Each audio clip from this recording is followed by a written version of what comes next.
Hello and welcome to my preview for what will be our toughest threat of the season thus far. Although we have already lost a game, which was to Tottenham, this is going to be a much bigger threat as they finished second last season and are being touted as one of the favourites, or if not the favourite, to topple City this season. How have they started this season? Not great.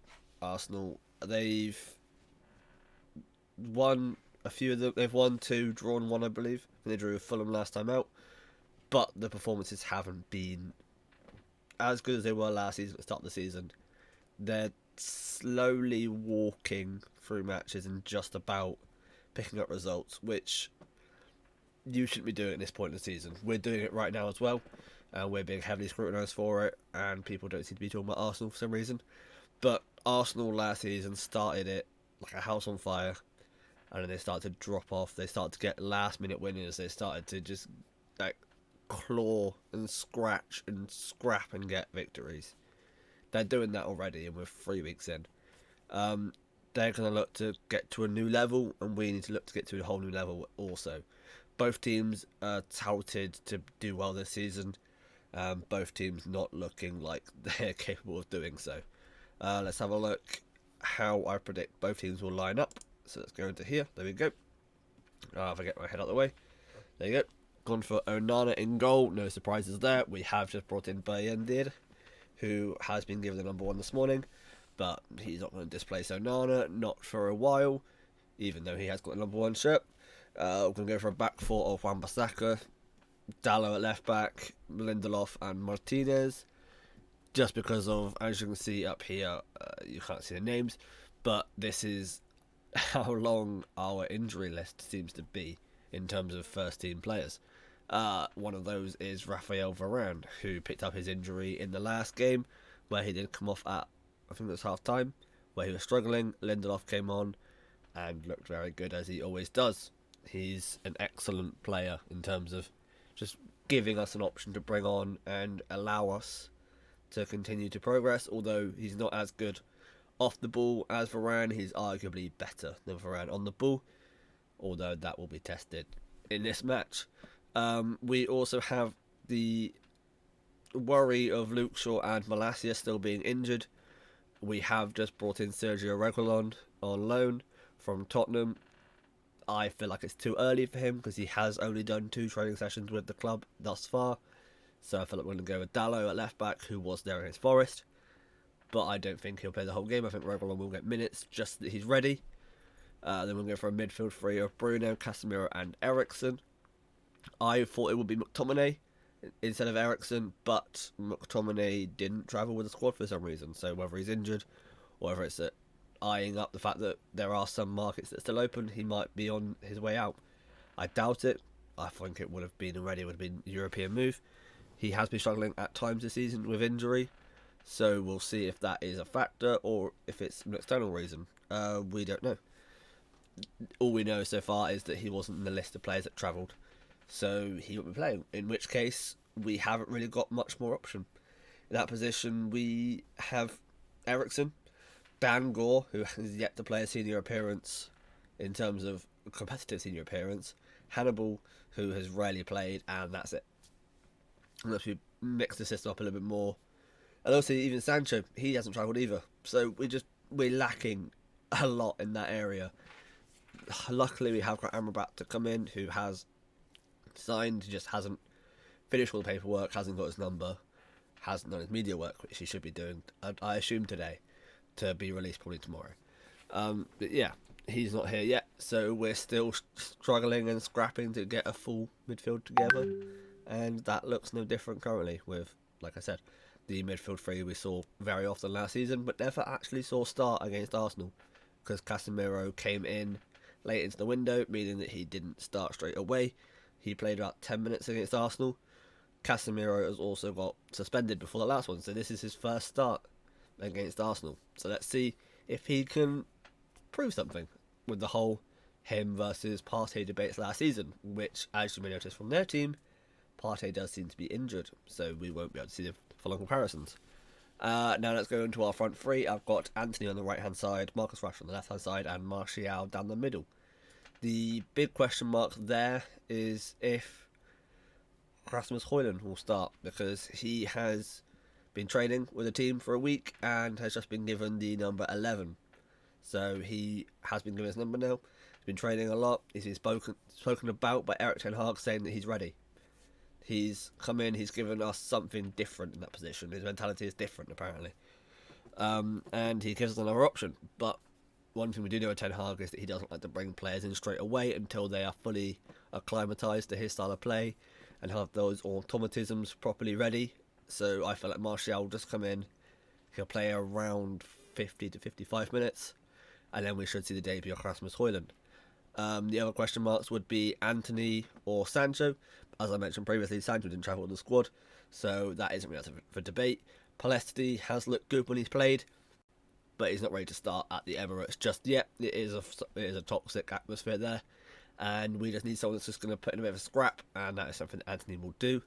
And Marcus Rashford looked far better last week against Nottingham Forest on that left-hand side, back where he's natural, back where he's preferred.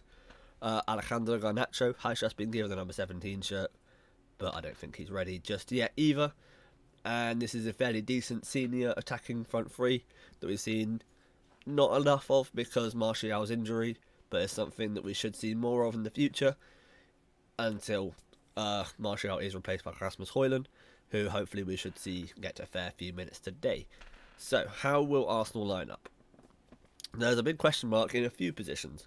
So, for example, even Ramsdale in goal, who looked a shoo-in last season, a lot of debates. He got into the PFA team of the season somehow.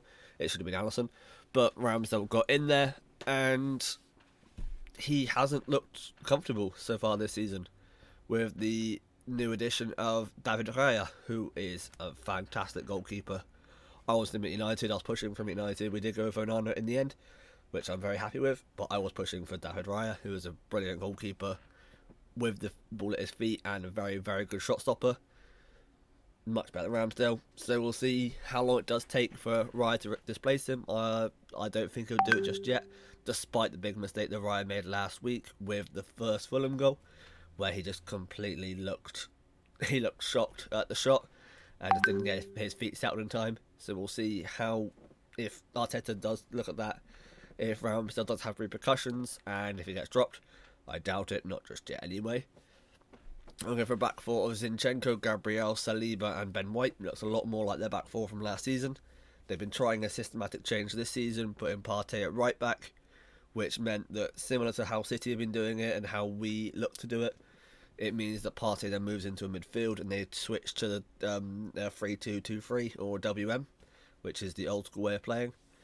That has been their little experiment. It hasn't quite worked just yet. Like I said, they've got those little intricacies that they haven't quite figured out.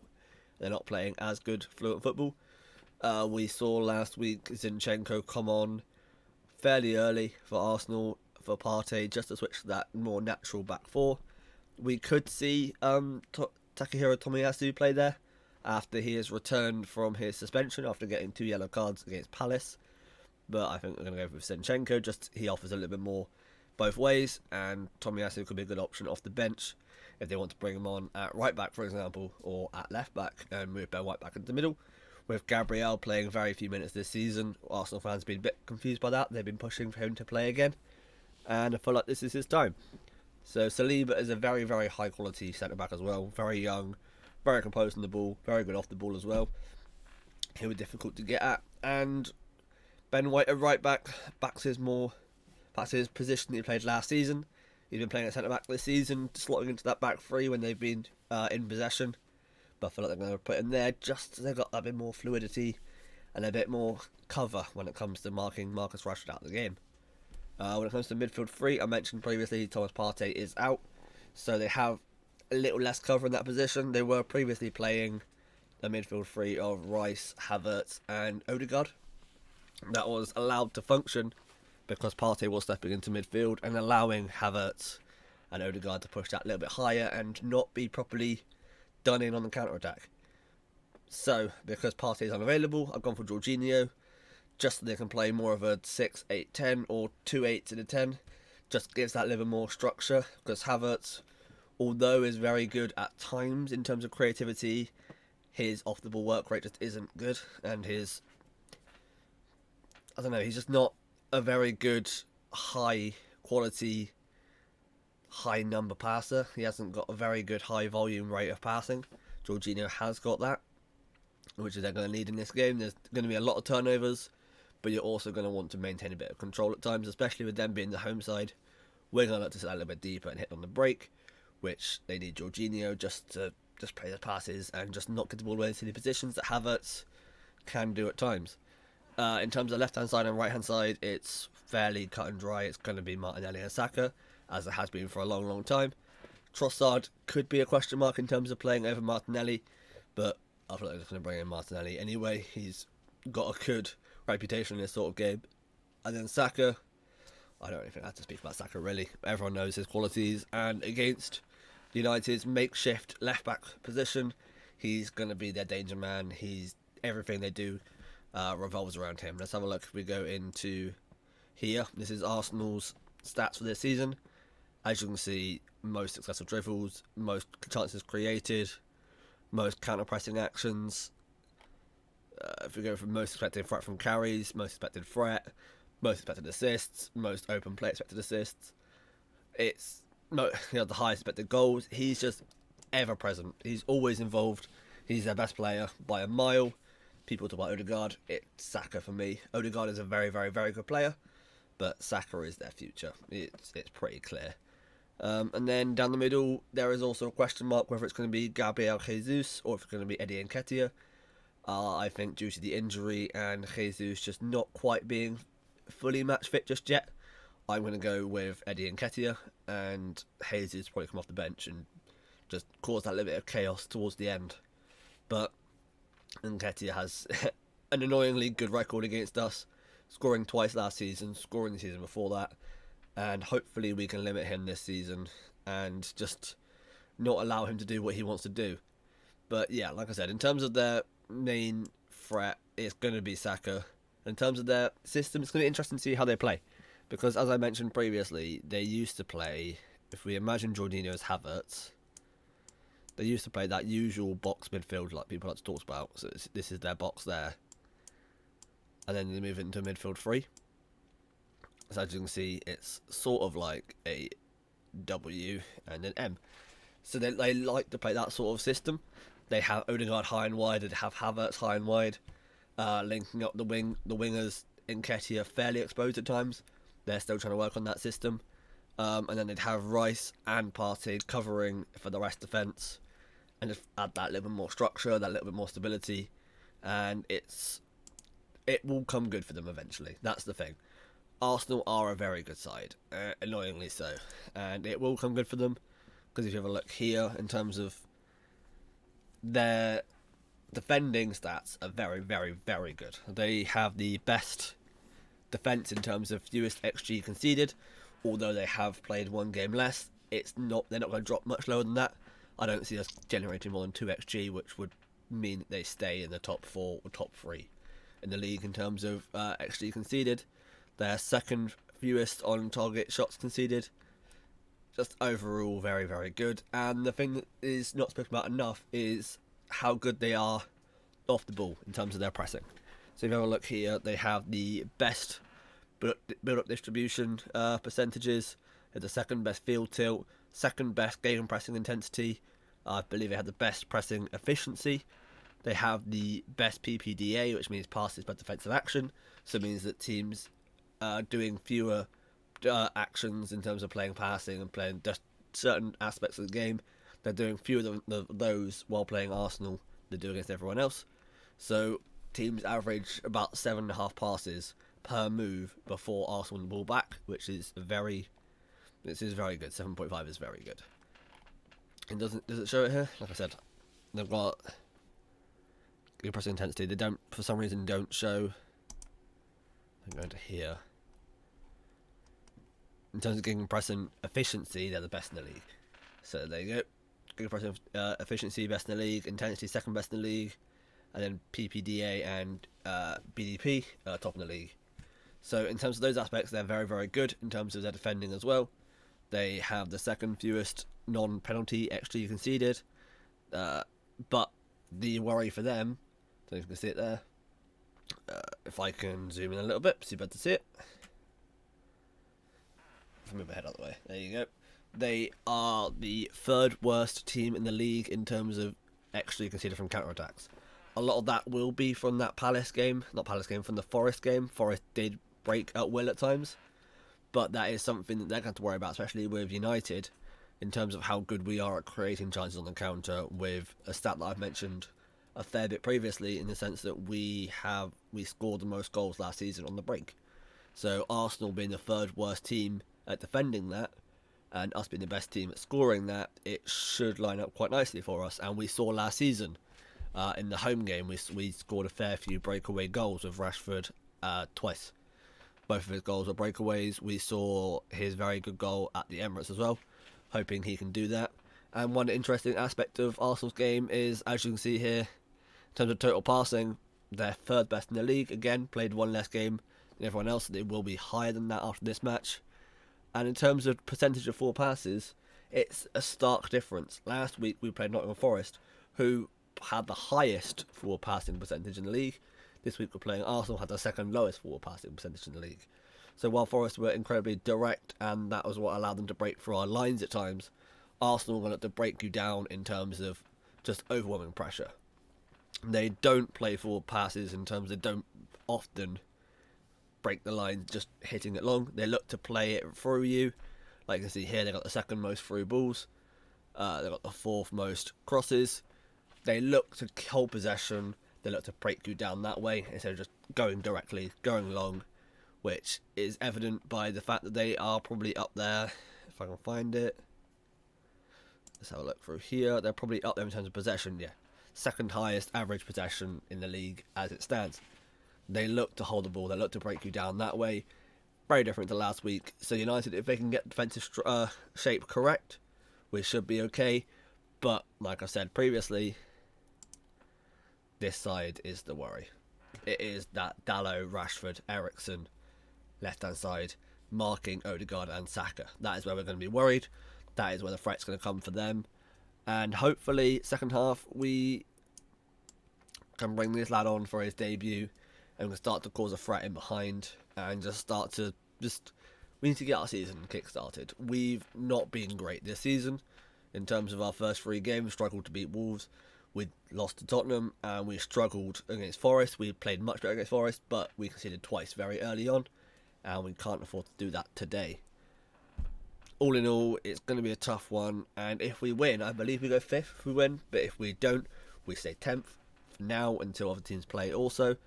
How are we going to do? I'm going to predict, I hate to say it, I'm going to predict a 2-1 Arsenal win, annoyingly. I think Rashford's going to score for us, and I think Saka's going to score for them. I think they might score both. I don't usually predict a loss for United, but unfortunately I just think that although Arsenal haven't been that good, they're pretty good at the Emirates, and they're just going to beat us. They're going to overwhelm us at times, and we're going to struggle. We're going to go into the international break with a lot of questions asked. We will fix our problems. We will look better, but at this moment in time, I think this game has come too early in terms of we're missing too many players. They are missing some key players also in Julian Timber and Thomas Partey, but they're not missing as many as us, and we're just not that far along in terms of our changing system. That's going to be interesting if we go back to basics. We go back to the 6-8-10 or the double pivot with Casemiro and Eriksen, or if we go to what we have been using this season in Casemiro and Bruno Eriksen 2-8s. It's going to be interesting to see how that all functions. But yeah, I have a feeling this could be a frustrating loss, and one that we'll see a lot of backlash from, undeservedly, because Arsenal are a very good side. But this is a 6-pointer. This is a game that will be really, really tough, and one that in the end could decide where we finish in the league. This could be a 6-pointer in terms of if us and Arsenal again are pushing for that second and third spot. This match we could look back at in 9 months' time and go, this is where we didn't finish second, if it is that close. This could be a turning point in our season. If we can beat Arsenal, we've got a fairly favourable run with, I think we've got Brighton at home, which is never easy, and then we've got Burnley after that. So if we can use our home form against Brighton, and let's use our away form against the worst, the not as good sides away from home. We should be okay. This game could be used as a stepping stool towards improving our season, or it can be used as a bat to beat us with. We'll see how it goes from there. Anyway, I hope you guys have enjoyed this one. Leave your predictions down below, and I'll see you in the review. Peace.